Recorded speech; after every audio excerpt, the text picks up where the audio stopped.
दोस्तों, अगर मैं आप लोगों से ये कहूं कि अचानक से अगर आपके फोन में Virat Kohli, AB de Villiers, Dinesh Karthik, Jitesh Sharma and Yash Dayal का फोन कॉल आ जाए तो आपका रिएक्शन क्या होगा?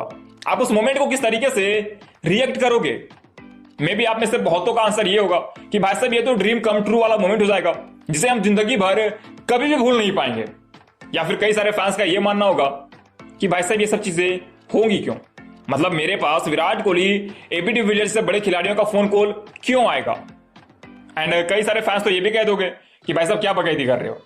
हालांकि मैं आपको बता दूं कि ये सभी मोमेंट्स जो है वो एक शख्स के साथ हुआ है एंड उस शख्स को विराट कोहली, एबी डिविलियर्स के साथ साथ दिनेश कार्तिक, जितेश शर्मा एंड यश दयाल का भी फोन कॉल जा चुका है। हालांकि उस बंदे को यह समझ में नहीं आया कि वो जो फोन कॉल्स आ रहे हैं वो रियल वाले हैं। उस शख्स ने इस चीज को स्पैम कॉल समझा। अब आप भी सोच रहे हो कि भाई साहब पूरा मामला क्या है, तो मैं आपको पूरा डिटेल में बतला देता हूं कि आखिरकार ये वाकया हुआ कैसे। दरअसल छत्तीसगढ़ के एक शख्स ने एक नया सिम जो है वो परचेस करा एंड जैसे उस सिम को एक्टिवेट करा गया उस शख्स के पास Virat Kohli, AB de Villiers, Dinesh Karthik, Yash Dayal and Jitesh Sharma का फोन कॉल गया एक एक करके, जिसे उस शख्स ने पहले तो स्पैम कॉल समझा। बट जब ये बात लीक हो गई देन उस शख्स को रियलाइज हो गया कि भाई साहब ये तो बहुत ही बड़ा मोमेंट हो गया मेरे साथ। मतलब ये चीजें अगर मुझे पहले से ही पता होती तो शायद मैं अभी कुछ और होता। एंड अब मैं आपको बतलाता हूं कि आखिरकार ये सब चीजें हुई क्यों।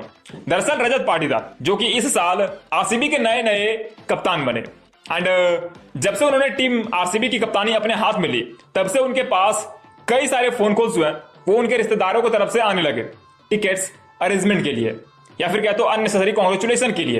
एंड इन सभी चीजों से तंग आकर रजत पाटीदार ने एक डिसीजन लिया कि भाई साहब जो सिम वो यूज कर रहे हैं उनमें वो इनकमिंग, आउटगोइंग कुछ भी के लिए रिचार्ज नहीं करवाएंगे।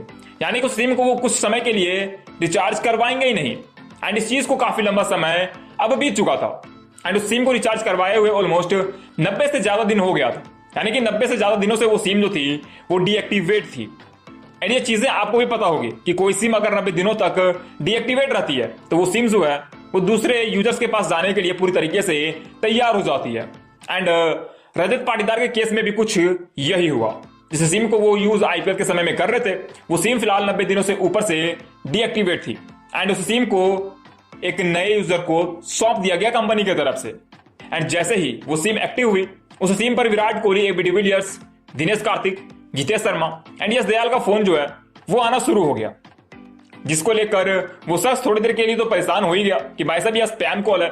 बट जैसे ही इन सभी खिलाड़ियों ने ये शिकायत रजत पाटीदार से करी कि भाई साहब मैं आपके नंबर पे कॉल कर रहा हूं तो फोन कोई और शख्स उठा रहा है, देन रजत पाटीदार को ये चीज रियलाइज हो गया कि वो सिम जो है अब वो उनके नाम पर नहीं है एंड उस सिम को अब एक नए व्यक्ति ने खरीद लिया है। एंड जैसे ही ये मामला रजत पाटीदार को पता चला उन्होंने कंपनी से तुरंत ही बात करी एंड उन्होंने उस सिम को वापस से अपने नाम पर करवा लिया। मतलब काफी मजेदार वाकया है।